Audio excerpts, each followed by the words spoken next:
The reading of Ezekiel Holt's will took place on November 3rd, 1856, in the parlor of the family homestead outside of Ashford, Kentucky.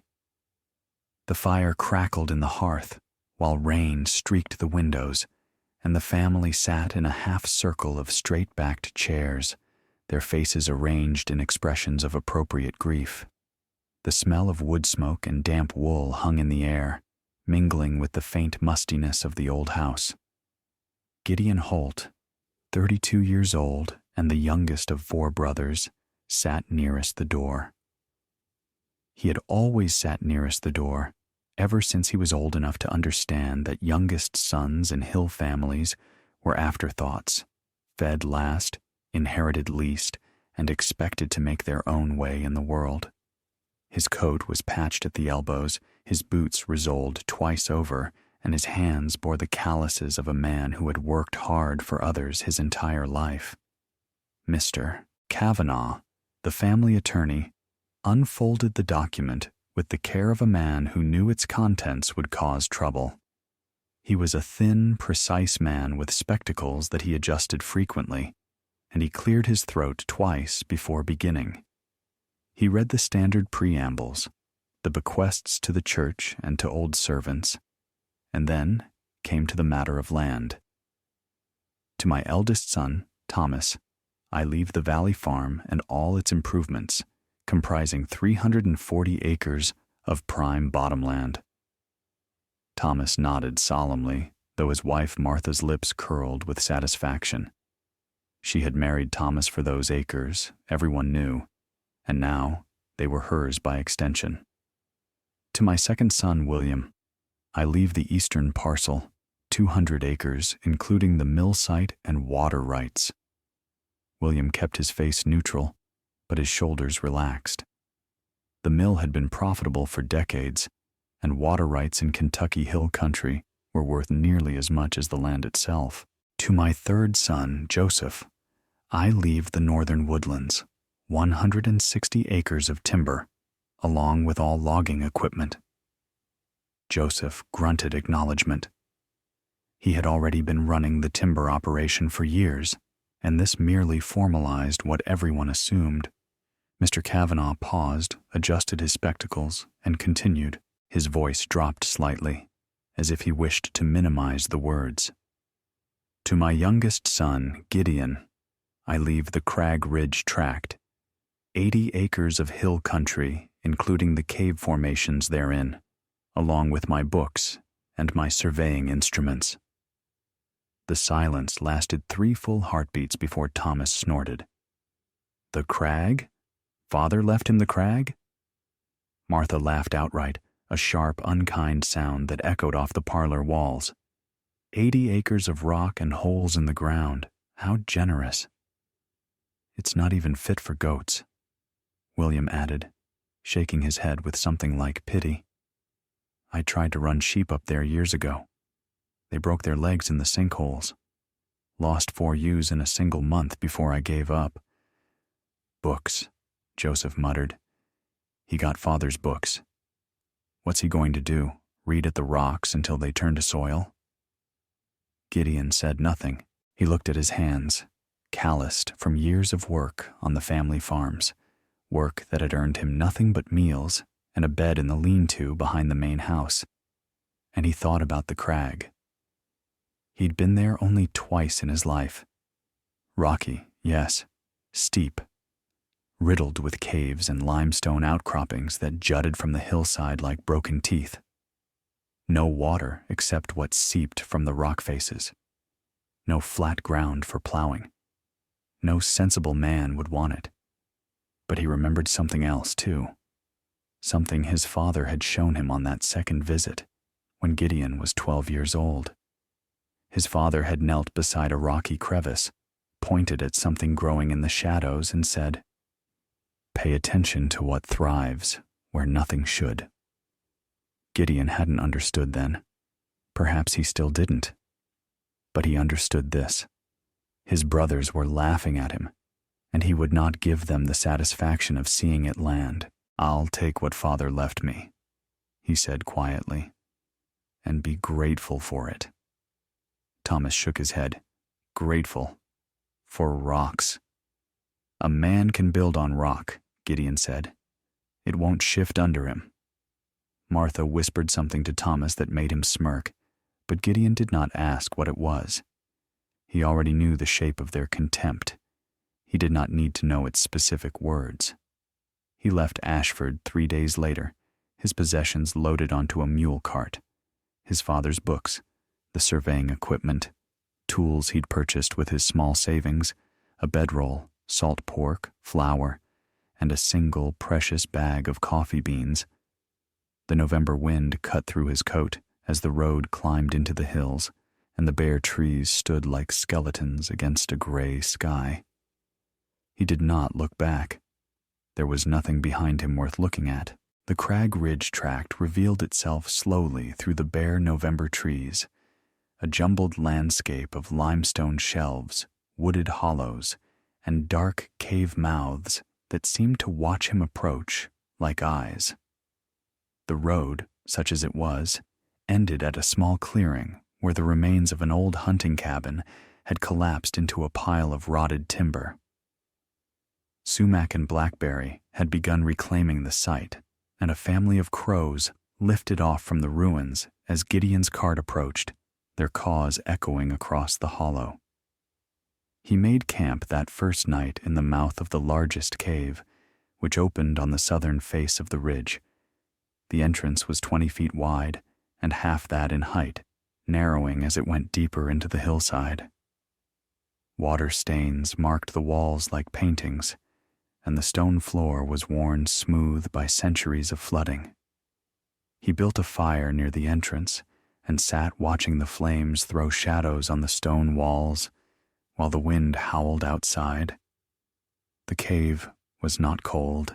That was the first thing he noticed. Despite the November chill and the absence of any heating beyond his small fire, the air inside the cave held steady at a temperature that felt almost comfortable. Cool, but not biting. Still, but not stagnant. He'd read about this in one of his father's books, the constancy of underground temperatures, warmer than winter air and cooler than summer heat. The earth itself acted as an insulator, maintaining equilibrium regardless of surface conditions. But experiencing it was different from reading about it.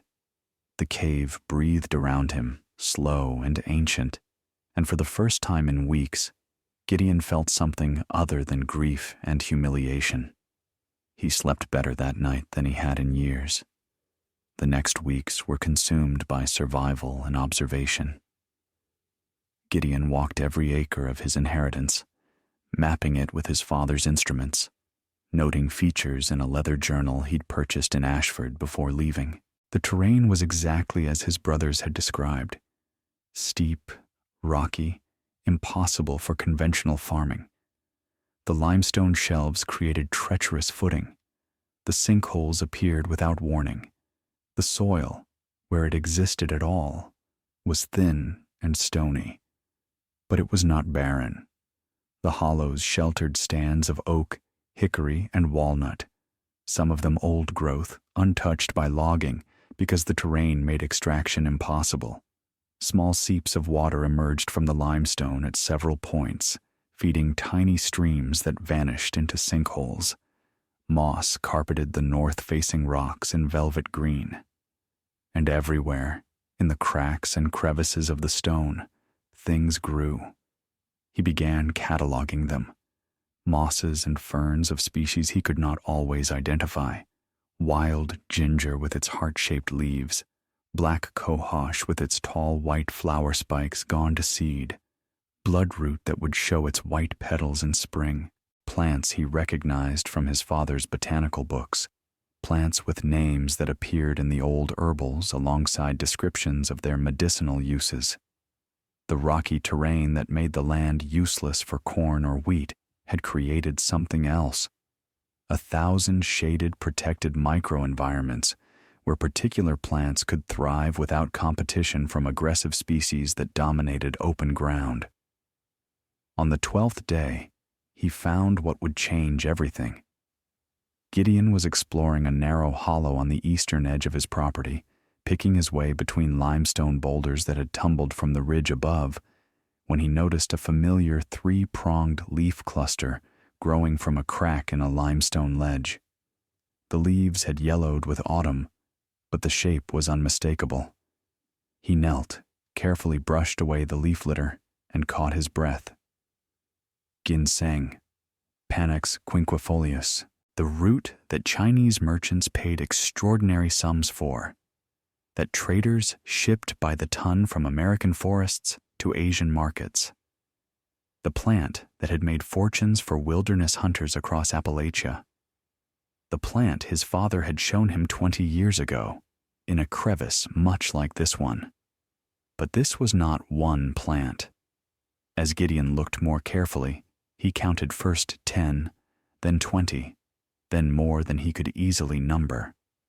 Ginseng plants of varying ages nestled into the rocky terrain, their red berries bright against the gray stone. Some were small, just a few years old.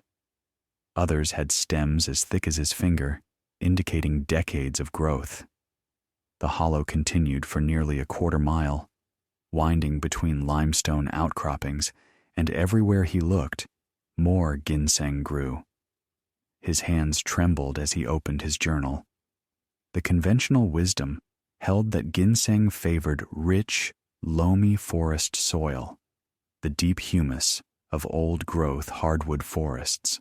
What it actually favored, Gideon now understood, was shade, moisture, good drainage, and freedom from competition, conditions that the rocky, difficult terrain of the crag provided in abundance.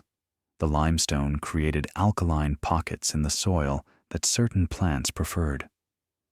The rocks themselves channeled water and created consistent moisture levels. The steep terrain discouraged the deer that browsed ginseng elsewhere. The very features that made this land worthless for farming made it perfect for the most valuable wild plant in America. He did not harvest a single root that year. Instead, he spent the winter preparing. The first winter was hard, but Gideon had expected hard. He improved his cave dwelling over the course of December, building a timber frame across the entrance that could support a door and walls of stacked stone. The work was slow and physically demanding, but he found satisfaction in it. The simple pleasure of solving problems with his hands, of seeing progress accumulate day by day. He chinked the gaps with clay from a deposit he'd found near one of the seeps, creating walls that blocked the wind while still allowing air to circulate. The natural ventilation of the cave, air flowing in through the main entrance and out through smaller passages deeper in the hillside, kept the space from becoming smoky or stale when he built fires. This phenomenon, he learned from his father's geology books, was called cave breathing. The cave inhaled and exhaled as atmospheric pressure changed, as temperatures shifted between day and night.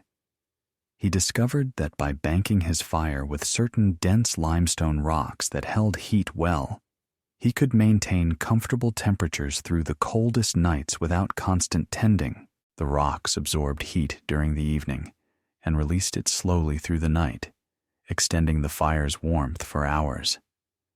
The cave system extended further than he'd initially explored. Using a lantern and careful attention to his footing, Gideon mapped nearly half a mile of passages, some barely wide enough to squeeze through, others opening into chambers large enough to build a house in. Stalactites hung from the ceilings in some chambers, and in one deep room he found a pool of water so clear and still it looked like glass. The temperature deep in the caves held constant at 57 degrees, regardless of the weather outside. Information he recorded meticulously, checking his thermometer at different depths and different times of day. When he needed supplies, he walked the 6 miles to Millbrook, the nearest town. The shopkeeper, a man named Dunning with a red face and small suspicious eyes, treated him with the particular condescension reserved for fools and failures. "Living in a cave, I hear," Dunning said during one visit, counting out Gideon's change with deliberate slowness. That's what old Crag Ridge'll do for a man. Drive him underground like a mole. Gideon purchased his flour and salt without comment. Your brother Thomas was in last week, Dunning continued. Talked about putting in a new barn. A big barn, for the new horses he's buying. Says the farm had its best yield in years. The implication hung in the air. See what a real inheritance looks like. I hope it serves him well, Gideon said, and left. He spent that winter reading his father's books by lamplight, treatises on botany, geology, agricultural science, and natural philosophy. The collection was more valuable than his brothers had realized. Scientific texts from Europe, agricultural manuals, botanical surveys of the American wilderness. One volume in particular captured his attention. A translated collection of Chinese writings on ginseng cultivation, describing how wild roots commanded prices 10 times higher than cultivated ones, and how the oldest roots, those with the most pronounced human-like shapes, were considered most valuable of all. The crag, he calculated, had been undisturbed for decades, perhaps longer. No one had harvested ginseng here because no one thought to look in terrain so unpromising. The plants had reached ages and sizes rarely found in over-harvested forests. He was sitting on a fortune, but he was also sitting on something more valuable, a natural system that produced ginseng year after year without cultivation.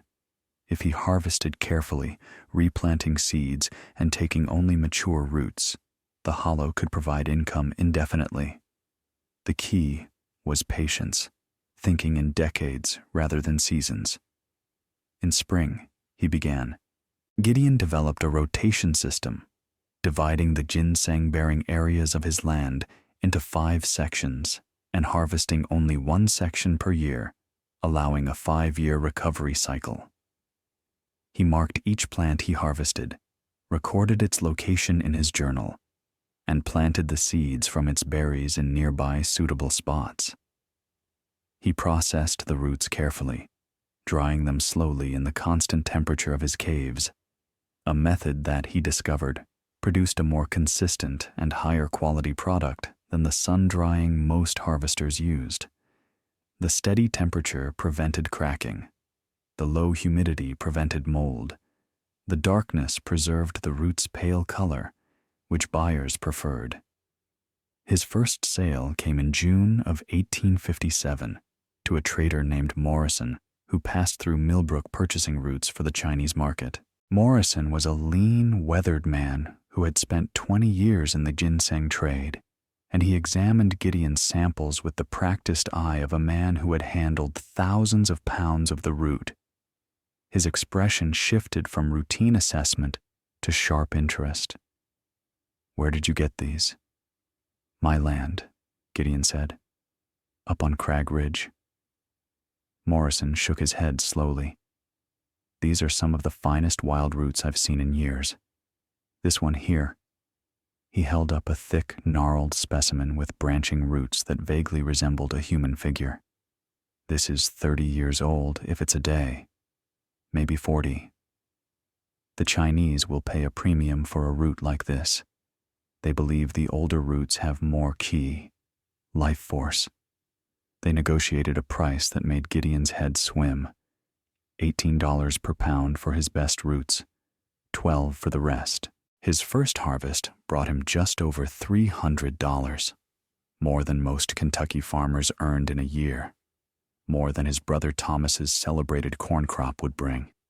He did not celebrate. He did not boast. He returned to the crag with his earnings and used them to improve his holdings.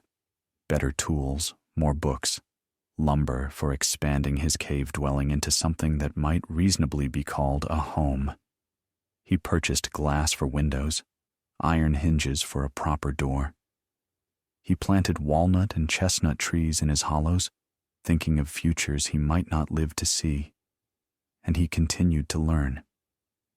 The second year, his reputation began to spread among the traders. Morrison returned with colleagues, and they began competing for his harvest, driving the prices higher. Word reached Ashford, though Gideon heard it only second-hand from Dunning the shopkeeper. Thomas had apparently made a joke about his brother becoming the king of the ginseng moles, living in his cave and grubbing roots like a wild animal.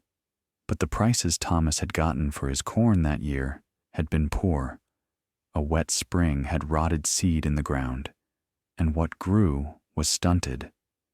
The mill William had inherited needed expensive repairs after a bearing cracked. Joseph's timber operation had suffered from a labor shortage as workers left for better opportunities in the growing cities. And Gideon, living simply in his improved cave dwelling, was accumulating capital while his brothers were accumulating debts. In the spring of 1859, Gideon met Clara Baumgartner. She came to Millbrook with her father, Heinrich, a German immigrant who had established himself as an apothecary in Louisville.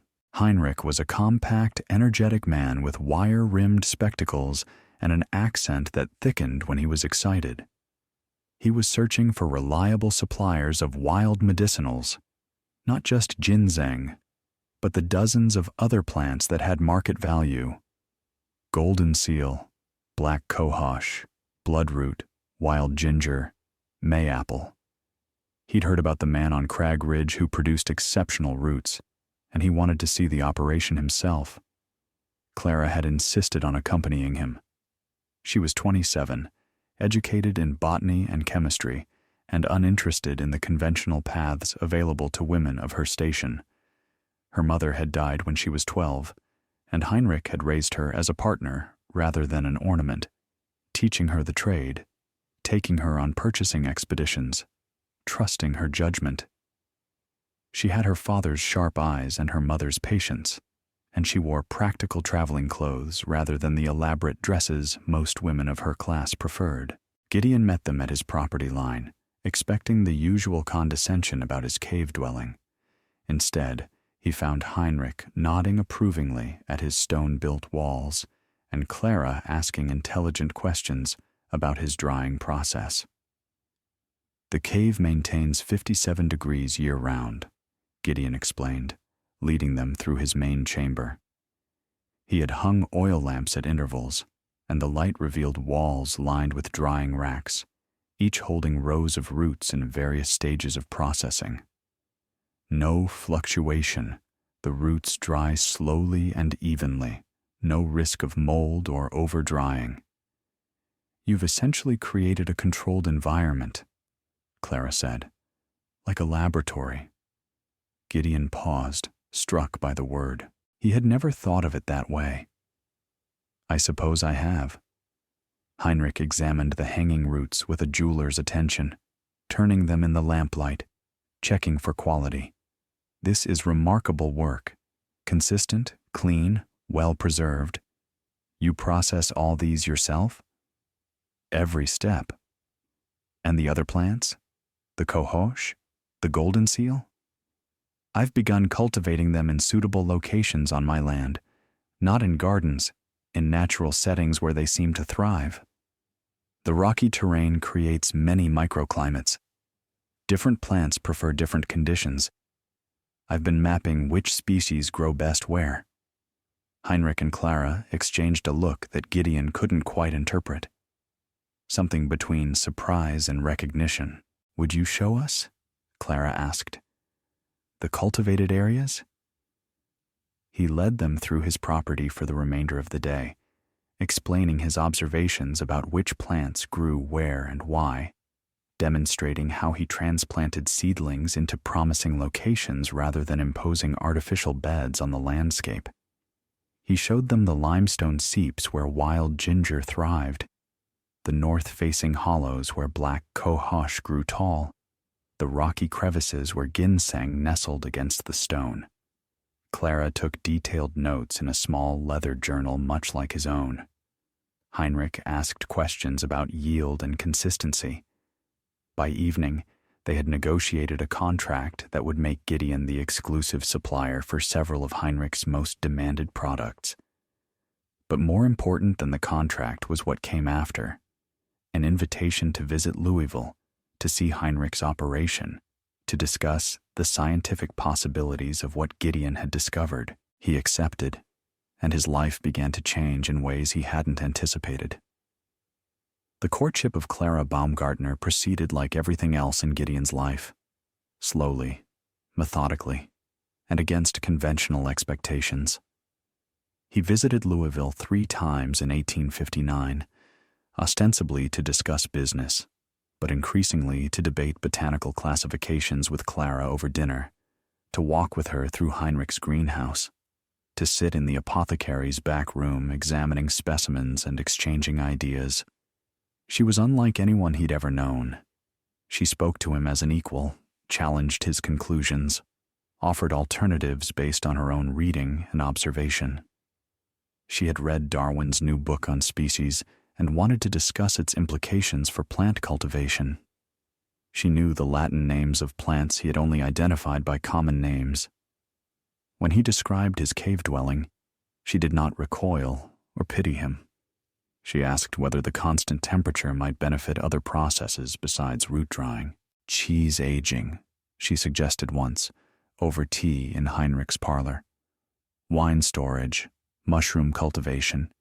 European estates pay fortunes for cellars that maintain the conditions you have naturally. I'd never considered mushrooms, Gideon admitted. The Chinese value certain fungi as highly as ginseng. Shiitake, wood ear, others.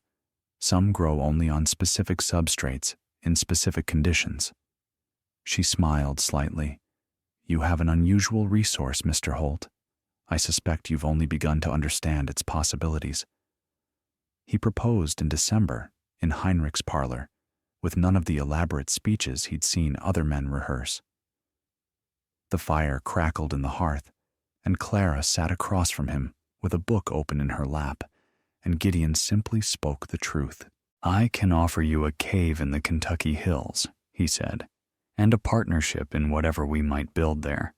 I cannot offer you comfort or society or an easy life, but I can offer you work that matters, and a partner who will value your mind. Clara laughed, not mocking, but delighted. A cave and a partnership. You know me better than most men would bother to. They married in March of 1860, and Clara came to live at the Crag. What followed was a decade of transformation. With Clara's knowledge and capital from the Baumgartner business, Gideon expanded his operations beyond ginseng into a systematic cultivation of medicinal plants across his rocky terrain. They mapped every microclimate on the property: the sunny limestone shelves where certain plants thrived, the deep shade of the northern hollows where others flourished, the moist caves where mushrooms could be grown year-round. Clara proved right about the mushrooms. In one of the deeper cave chambers, where humidity held constant and the temperature never varied, they established cultivation areas for shiitake and wood ear fungi, using oak logs cut from their own woodlands. The logs were drilled, inoculated with spawn, Clara obtained through contacts in Louisville, and stacked in the perpetual twilight of the cave. The fungi fruited in flushes, predictable as clockwork, and the products found ready markets among the growing Chinese immigrant communities along the coasts. Their first child, Ezekiel, was born in 1861, named for Gideon's father. A daughter, Hannah, followed in 1863. A second son, Thomas, named without irony for the uncle who had mocked his father's inheritance, came in 1866. Clara taught all 3 to read before they were 5, using the same botanical texts she and Gideon consulted for their work. The war years were difficult, but not devastating. Kentucky's divided loyalties brought danger and uncertainty, but the Crag's isolation proved protective. Raiders and foragers had little interest in climbing rocky trails to reach a cave dwelling, and the medicinals Gideon produced found eager markets in a nation desperately short of supplies. Doctors paid premium prices for golden seal and bloodroot. Ginseng traders continued their shipments even as other commerce collapsed. By the war's end, Gideon had accumulated enough capital to expand significantly. He purchased the adjacent property, another 100 acres of rocky, worthless terrain, from a widow who was grateful to get any price at all. He hired 2 workers from Millbrook, teaching them his methods. He built a proper house, finally, near the main cave entrance. Timber and stone, with the cave itself serving as a naturally climate-controlled cellar beneath. The house had glass windows, a stone fireplace, and a library that eventually held more than 1,000 volumes. When Morrison the trader visited in 1867, he barely recognized the operation. "Good God, Holt, you've built an empire on rocks." "I built nothing," Gideon corrected quietly. "I paid attention to what was already here." The antagonists of Gideon's early years did not fare as well.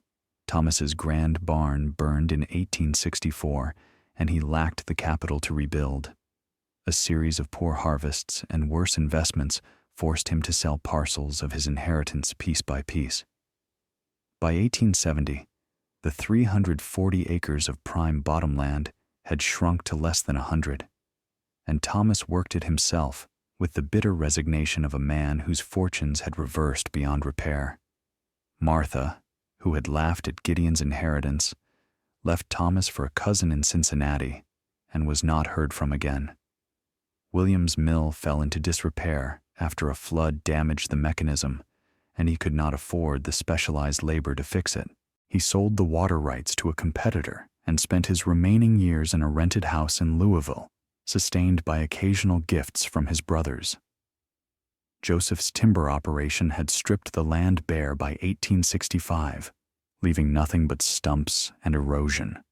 The topsoil washed away in the first heavy rains, leaving gullies that would take a century to heal. He moved west, chasing rumors of opportunity, and died of cholera in Kansas in 1871. Gideon did not gloat. He did not refuse help when his brothers asked, which they sometimes did.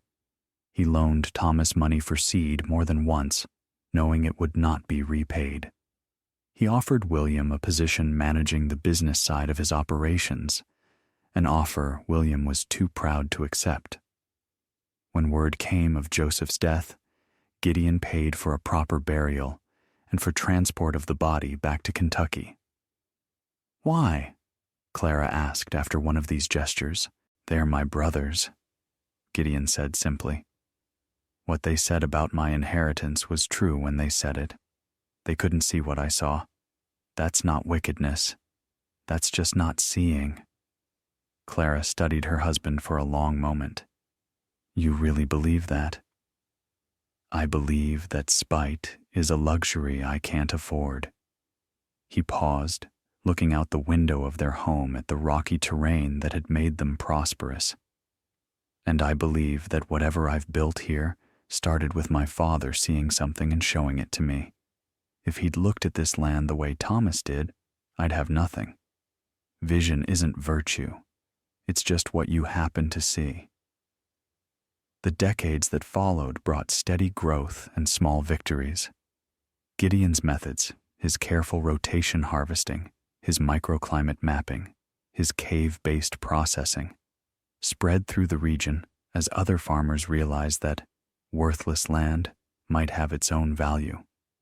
He taught freely, holding informal classes for anyone who wanted to learn, publishing his observations in agricultural journals that reached readers across the country. His children grew into their own paths. Ezekiel, the eldest, inherited his father's careful observation skills and took over the ginseng operation after formal botanical training in Philadelphia. Hannah married a doctor from Lexington and became known for her work on medicinal applications of native plants, research that built directly on her parents' records. Thomas, the youngest, felt less pull toward the land and became a teacher. But he spent every summer at the crag, and his children after him. The house expanded, stone by stone. The caves, once mere shelter, became the heart of a processing operation that handled not just the Holt family's harvest, but that of a dozen neighboring properties. A small building near the main road served as an educational center where visitors could learn about the unique ecology of limestone karst terrain. In 1889, a professor from the State Agricultural College came to study Gideon's methods. He spent 3 weeks mapping the cave systems and testing the climate conditions. His report, published the following year, coined a phrase that Gideon found amusing: managed wild cultivation. "It's just paying attention," Gideon told the professor. "Everything I did, the land was already doing. I just helped it along." That's a very modest way of describing 30 years of systematic work. Gideon shrugged. "The land was here before me. It'll be here after. I'm just the one who happened to look." Gideon Holt died on March 15, 1893, at 70 years of age. He passed in the bedroom of the house he'd built, with the entrance to the main cave visible through the window if he turned his head. Clara sat beside him, as she had for 33 years. His children and grandchildren filled the adjoining rooms, their quiet voices carrying through the stone walls. His last coherent words came late in the afternoon, when the spring sunlight was slanting golden through the window. Ezekiel sat closest, and Gideon gripped his son's hand with surprising strength. "Keep looking," he said. "There's always more to find." He slipped into unconsciousness an hour later and died just before midnight, his breathing simply stopping like a clock winding down. They buried him on the crag in a small cemetery plot overlooking the hollow where he'd first discovered the ginseng. Clara chose the epitaph, taken from a letter Gideon had written her during their courtship. "He built on what he found and left more than he found." Clara lived another 11 years, overseeing the operation and organizing her husband's notes into a comprehensive manual that would guide the family for generations. She died in 1904 at 72 and was buried beside Gideon. Ezekiel ran the operation until his own retirement in 1920. His children carried it forward. The methods evolved, adapted, improved, but the fundamental principles remain the same. Pay attention to what thrives where nothing should. Work with the land rather than against it. Harvest carefully and replant always. Think in decades, not seasons. The Crag Ridge tract remains in the Holt family today. The original 80 acres have grown to over 500 through careful acquisition of adjacent properties, all managed according to principles Gideon established a century and a half ago. The caves still maintain their steady 57 degrees. Ginseng still grows in the rocky hollows. The processing operation still uses methods that would be recognizable to Gideon himself. Modern science has validated what Gideon discovered through observation. The limestone geology of the region creates conditions uniquely suited to certain medicinal plants, the calcium content of the soil, the drainage patterns of the rock, the protection from temperature extremes. What appeared to be worthless terrain was, in ecological terms, extraordinarily valuable. It simply required eyes willing to see. The State Agricultural Extension Service uses the crag as a teaching site, bringing students to study wild cultivation techniques. Researchers have documented over 200 species of medicinal plants thriving on the property, a biodiversity that exists precisely because the land was never improved for conventional agriculture. What Gideon's brothers saw as his misfortune was, in fact, his greatest inheritance. Land that couldn't be ruined because no one had ever tried to make it into something it wasn't. In the main cave, near the entrance where Gideon spent his first winter, a bronze plaque has been mounted on the limestone wall. It quotes the final line of his cultivation manual, the summary of everything he learned in 40 years of working the rocky terrain. The land knows what it can grow. Our job is to pay attention. Each spring, when the ginseng sends up its three-pronged leaves in the rocky hollows and the caves breathe out their constant warmth, the lesson remains the same. Success is not always found in the richest soil or the flattest fields. Sometimes it grows in the cracks of what everyone else has abandoned, waiting for someone patient enough to look and wise enough to see.